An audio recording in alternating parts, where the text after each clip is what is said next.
अस्सलामुअलैकुम वरहमतुल्लाहि वबरकातुहू। ये है आपके इत्तेहाद, इत्तिफाक और सोशल मीडिया की पावर। आपने आवाज़ बुलंद की, मुस्लिम औरत का हिजाब खींचा गया, इसके खिलाफ आपने आवाज़ उठाई, तो वो नेता, वो इंसान जो कल तक नीतीश कुमार का सपोर्ट कर रहा था हिजाब खींचने को लेकर के कि हिजाब ही तो खींचा है, आज उसने मुआफ़ी भी मांग ली है। वीडियो आगे हम आपको दिखाएंगे।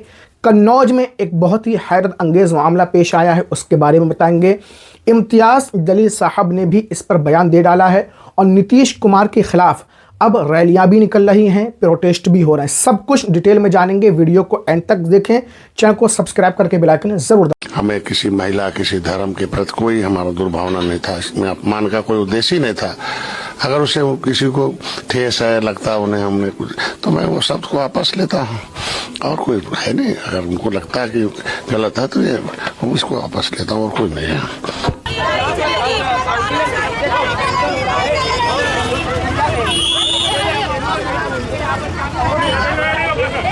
मैं तो ये मानती नहीं हूँ कि नीतीश कुमार को माफी मांगना चाहिए, नीतीश कुमार को इस्तीफा देना चाहिए और आईपीसी के कलम के तहत उनके ऊपर एक्शन ले जानी चाहिए।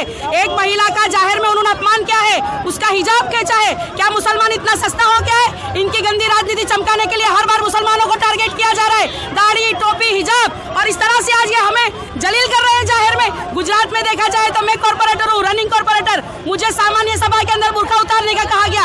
इनके जहनों की नक्काशी आप देख सकते हो, इनके जहन किस तरह से खराब हो चुके हैं, इनको जहन को मरीज हो चुके हैं, इनके जहन का इलाज करना चाहिए। और मेरी एक ही मांग है, नीतीश कुमार इस्तीफा दे और आईपीसी की धारा के तहत इनके ऊपर केस दर्ज होना चाहिए छेड़छाड़ का। अगर कोई लफंगा, कोई महिला का रास्ते में अगर दुपट्टा खींचता है तो हमारे भारत के संविधान में उसकी इजाजत है उस पर केस करने की। तो क्या मैं सरकार से मांग करती हूँ, मैं मोदी जी से मांग करती हूँ, मैं हमारी राष्ट्रपति महिला द्रौपदी मुर्मू जी से मांग कर रही हूँ, क्या नीतीश कुमार के ऊपर कोई एक्शन ली जाएगी, उनके ऊपर केस बनाया जाएगा, उनको सलाखों के पीछे डाला जाएगा।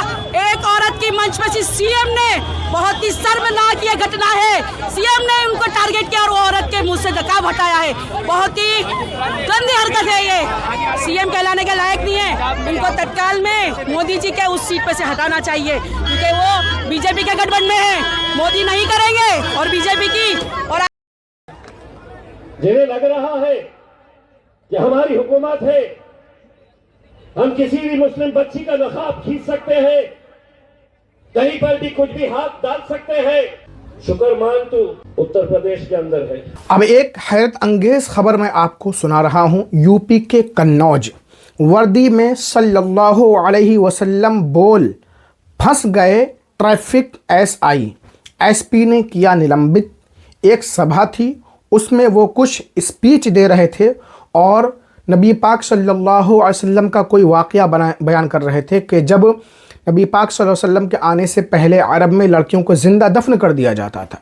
तो कहीं पर नबी पाक सल्लल्लाहु अलैहि वसल्लम का नाम आया, उन्होंने सल्लल्लाहु अलैहि वसल्लम कह दिया और इसी की वजह से उनको निलंबित कर दिया गया। यानी कि परवीन, जिनका हिजाब खींचा गया था, मुस्लिम लेडी डॉक्टर, अब उन्होंने बिहार छोड़ दिया है। पटना में उनकी नौकरी लगी थी, उन्हें सर्टिफिकेट दिया जा रहा था, लेकिन अब उन्होंने ये फैसला ले लिया कि मैं नौकरी नहीं करूंगी और उन्होंने बिहार छोड़कर कलकत्ता अपने वो आ गई हैं अपने घर वालों के पास। ये उसका असर पड़ा, कितनी मेहनत से पढ़ाई करी, सब कुछ करा। एक डॉक्टर जो होता है वो लोगों की ज़िंदगियां बचाता है, खिदमत खल्क करता है। अब वो ये पेशा नहीं करेंगी। इस हादसे के बाद नीतीश कुमार के हवाले से आवाज़ उठ रही है कि वो मुआफ़ी मांगे। उन्होंने एक औरत का मान सम्मान छीना है।